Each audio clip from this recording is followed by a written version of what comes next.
محمد سيد الكونين والثقلين والفريقين من عرب ومن عجم هو الحبيب الذي ترجى شفاعته.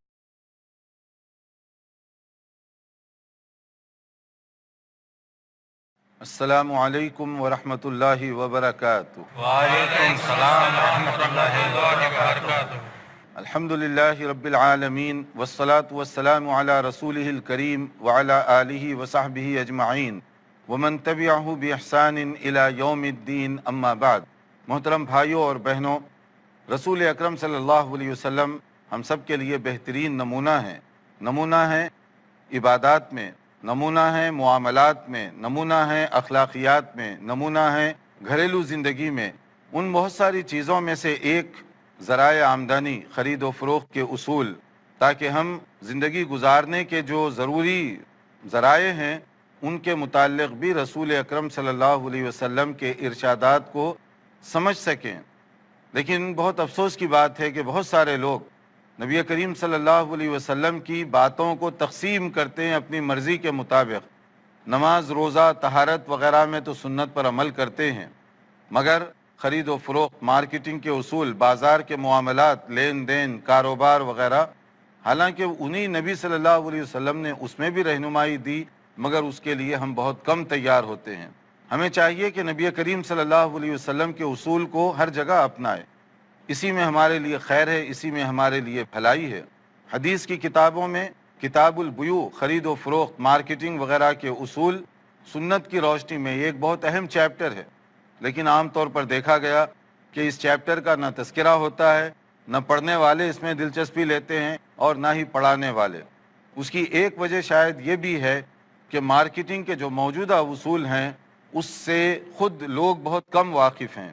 تو جو چیز یہاں پڑھتے ہیں اس کو اپلائی کرنے میں بڑی دشواری پیش آتی ہے ان کو، اس لیے شاید اس میں توجہ نہیں دیتے.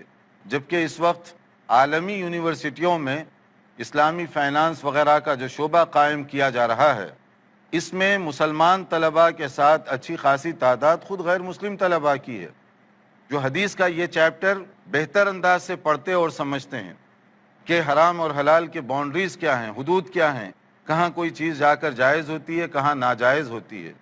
تو آئیے حدیث کی یہ کتاب بلوغ المرام، جس کا ہم تفصیلی مطالعہ کر رہے ہیں، اس کی دوسری جلد، اس میں کتاب البیوع، خرید و فروخت، کاروبار وغیرہ کے جو اسلامی اصول ہیں اس کا ذکر کیا گیا.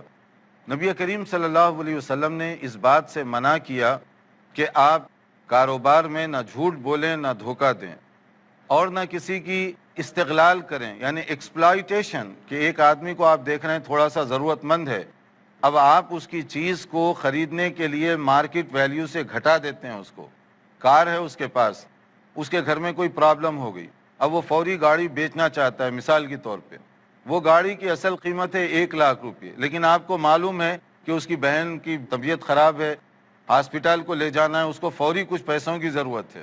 اب 1,00,000 کی گاڑی آپ کو معلوم ہے ایوریج اس کی قیمت ہے، آپ کہتے ہیں میں 50,000 دوں گا کیش، بس لینا ہے تو لو نہیں تو جاؤ. اب وہ بیچارہ مجبور ہے، کیونکہ اس کے گھر میں جو مسئلہ ہے اسے بھی معلوم ہے کہ یہ 1,00,000 کی گاڑی ہے، لیکن وہ مجبوری کی وجہ سے کہتا ہے اچھا ٹھیک ہے، کیونکہ بہن مر رہی ہے، ورنہ ہاسپٹل میں ایڈمٹ نہیں کرتے، اندر علاج نہیں ہوگا، فوری طور پر اس کو پیسہ چاہیے. تو آپ اس کی قیمت جو ہے اتنی گھٹا دیتے ہیں اور کہتے ہیں کہ 50,000. شریعت اس کو درست نہیں سمجھتی کہ آپ اس کی ایک مجبوری سے ناجائز فائدہ اٹھا رہے ہیں. یہ چیز ٹھیک نہیں ہے. ہاں یہ البتہ آپ کر سکتے ہیں کہ آپ میرے 50,000 لے لیجئے، علاج کروائیے اور بعد میں پیمنٹ کیجئے. یا یہ آپ کر سکتے ہیں کہ یہ گاڑی کی قیمت سمجھیے کہ 1,00,000 ہے، تو میں اس وقت 50,000 آپ کو دوں گا اور باقی کی قیمت میں بعد میں دوں گا، تاکہ اسے بھی نقصان نہ ہو، آپ کو بھی نقصان نہ ہو. کبھی ایسے ہوتا ہے کہ بعض چیزیں 19-20 کے فرق کے ساتھ آپ بیچتے ہیں. 1,00,000 کی چیز ہے لیکن آپ کو کوئک سیل کرنا ہے، آپ 90,000 میں بیچ رہے ہیں. یہ چیز غلط نہیں ہے، کیونکہ آپ خود بیچ رہے ہیں اس قیمت میں، کیونکہ آپ کو پتا ہے 1,00,000 یعنی 10,000 کے لیے ہو سکتا 2 ہفتے انتظار کرنا پڑے. تو اس کے بجائے بہتر ہے کہ ابھی کسٹمر آیا ہوا ہے اور وہ 90 تک آفر کر رہا ہے تو میں اس کو دے دوں. یہ دونوں کی ضرورت ہے، یہ غلط نہیں ہے. لیکن ناجائز کسی پر زیادتی کرنا یہ غلط ہے. اور اسی طرح کچھ چیزوں کی فروخت اس کو بھی منع کیا گیا، جیسے اس سے پہلے بعض چیزیں آئی، اور اسی طرح اس حدیث میں کہا گیا، کسی نے یہ پوچھا نبی صلی اللہ علیہ وسلم کے صحابہ سے، سألت جابرا عن ثمن السنور والکلب، نبی کریم صلی اللہ علیہ وسلم کے یہ جو صحابی ہیں حضرت جابر، ان سے ایک بار پوچھا گیا کہ بلاور جو ہوتا ہے نا میل بلی کا، تو یہ بلہ جو ہے اس کی قیمت کیسی ہے؟ خرید و فروخت کرنا، کاروبار کرنا، میں بلیوں کی دکان کھول لوں مثلا، تو یہ کیا ٹھیک ہے یا نہیں ہے؟ یا اسی طرح کتوں کا کاروبار شروع کروں اور کتوں کی بزنس کرنے لگ جاؤں، تو نبی کریم صلی اللہ علیہ وسلم نے اس کو پسند نہیں فرمایا۔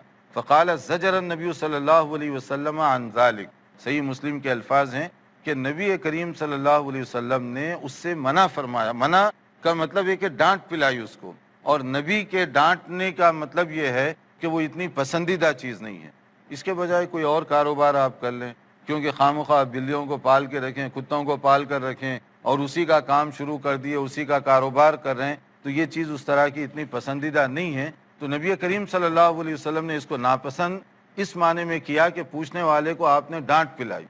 اگر یہ صحیح چیز ہوتی تو آپ کہتے کہ ہاں کر لو، تو اس سے معلوم ہوا یہ چیز بھی خرید و فروخت یا آمدنی کمانے کا ذریعہ نہیں بنانا چاہیے۔ اور اب آپ اسی طرح سے دیکھیں گے کہ نبی صلی اللہ علیہ وسلم نے دھوکہ بازی، گیمبلنگ، لاٹری، جوا، اس کو بھی منع فرمایا، یہ بھی جائز نہیں ہے۔ اس کے ذریعے سے بھی لوگوں کو مختلف طریقوں سے دھوکہ دیا جاتا ہے۔ اس زمانے میں اپنے اپنے طریقے تھے، مثلا وہ کیا طریقہ کرتے تھے، کبھی ایسے ہوتا دور ٹھہر کر کپڑا سامنے رکھ دیتے، مختلف تھان کپڑوں کے سامنے رکھ دیے، اور کہتے کہ آنکھ بند کر کے کنکری پھینکو، جس تھان پہ کنکری تمہاری پڑ گئی وہ تمہاری ہے، اس کی قیمت پہلے لے لیتے۔ اب وہ آدمی جو ہے اس کی قسمت کی بات ہے کہ اب وہ آنکھ بند کر کے پھینکا، وول پہ گری، کاٹن پہ گری، یا جو ہے نائلان پہ گری، کس پہ گری، تو اس حساب سے وہ اس کی ہو گئی۔ ہو سکتا ہے کہ وہ 10 روپے کی تھی، 100 روپیہ آپ پہلے ہی لے لیے اس سے، تو 90 روپیز اس کے کیا ہوئے، نقصان ہو گیا۔ یا کبھی الٹا بھی ہو سکتا ہے کہ آپ دیے 10 روپے اور آپ آنکھ بند کر کے صحیح نشانے پہ ایسے مارے کہ 100 روپے کا جو تھان ہے اس پہ گری کنکری، تو 90 روپیز آپ کو بلا وجہ کے، اور وہ جو اصل مالک ہے اس کو 90 روپے کا نقصان ہوا۔ تو یہ چیز پسندیدہ نہیں ہے۔ شریعت کہتی ہے کھلا کھلا کاروبار کرو، کپڑا بتاؤ، کوالٹی بتاؤ، وہ پسند آ رہا ہے تو وہ لے لے گا، نہیں پسند آ رہا تو چھوڑ دے گا۔ یہ کیا آنکھ بند کر کے ہاتھ رکھ دو، آنکھ بند کر کے کنکری پھینک دو، یہ کیوں؟ جب بیچنا ہے تو بھاؤ صحیح کرو اور سیمپل صحیح بتاؤ، اس میں دھوکہ بازی مت کرو۔ اور اسی طرح سے کبھی ایسے ہوتا تھا کوئی چیز بیچنا چاہتے تھے تو بڑے چکر کرتے تھے، مثلا بکری بیچ رہے ہیں، 2 دن اس کا دودھ نہیں نکالتے تھے، جب دودھ نہ نکالیں 2 دن تک تو کیا دکھائی دے گا، بکری جو ہے بڑی ہیلتھی ہے، دودھ والی ہے، اور اس کو دیکھے تو محسوس ہوتا ہے کہ ابھی اس کا دودھ کتنا نکلے گا، حالانکہ وہ 2 دن سے چھوڑ دیا ہے ویسے ہی۔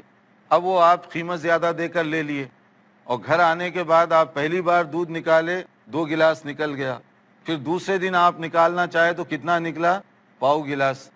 تو اب وہ آدمی تو دھوکا ہو گیا نا، اس کو وہ سمجھا 2 گلاس دودھ دیتی ہے اور وہ دینے والی کتنی تھی، آدھا گلاس۔ تو آپ نے 2 دن کا اس میں روک کر رکھا تھا تاکہ کسٹمر آئے تو دیکھے۔ اب تو گوشت کے اندر، چوزوں کے اندر یہ بھی ہوتا ہے نا، پانی مارتے ہیں، اور وہ ہیلتھ کے لحاظ سے بھی نقصان دہ ہے اور دوسرے اعتبار سے بھی غلط ہے، صرف وزن بڑھانے کے لیے۔ وہ کہتے ہیں عام طور پہ یہ میٹ کا کاروبار کرتے ہیں، ویسے ہی سیل کریں، جتنے پیس کو ہم سمجھیے کہ 500 روپے میں بیچ سکتے ہیں، تھوڑا سا پانی انہیں ماریں گے تو اسی پیس کو ہم 600 روپے میں بیچ سکتے ہیں، وزن بڑھ جائے گا اس کا، تو کسٹمر کا گھاٹا ہو گیا۔ وہ سمجھ رہا میں گوشت خرید رہا ہوں اور آپ گوشت میں پانی ڈال کے بیچ رہے ہیں اس کو۔ یہی بات دودھ میں پانی ڈال کر بیچنے کی ہے کہ 50% دودھ 50% پانی، تو اب 50% پانی ہے اور وہ پیمنٹ کیا کر رہا ہے، اس کی دودھ کی پیمنٹ کر رہا ہے، تو یہ دھوکہ ہو گیا کسٹمر کے لیے۔ بھلے آپ 2 روپے زیادہ لیں، 5 روپے زیادہ لیں، لیکن پانی مکس نہ کریں، پورا جو امانت داری سے، دیانت داری سے جو دودھ ہے وہی اس کو دیں۔ اور اگر کبھی کسی وجہ سے آپ کو یہ اس طرح مکس کرنا پڑا تو آپ بتا دیں، جیسے عام طور پہ یورپ، امریکہ وغیرہ میں کیا ہوتا ہے، انگریڈینٹس لکھے ہوئے ہوتے ہیں، اس میں پرسنٹیج بھی لکھا ہوتا ہے۔ آج کل نئی مارکیٹنگ میں یہاں پر بھی جو اسٹینڈرڈ بعض دکانیں اس میں یہ ہوتا ہے کہ پرسنٹیج لکھا ہوا ہے کہ اس میں کتنے % پانی ہے، کتنے % جوس ہے، کتنے % اس میں شوگر ہے، کیا کیا چیزیں،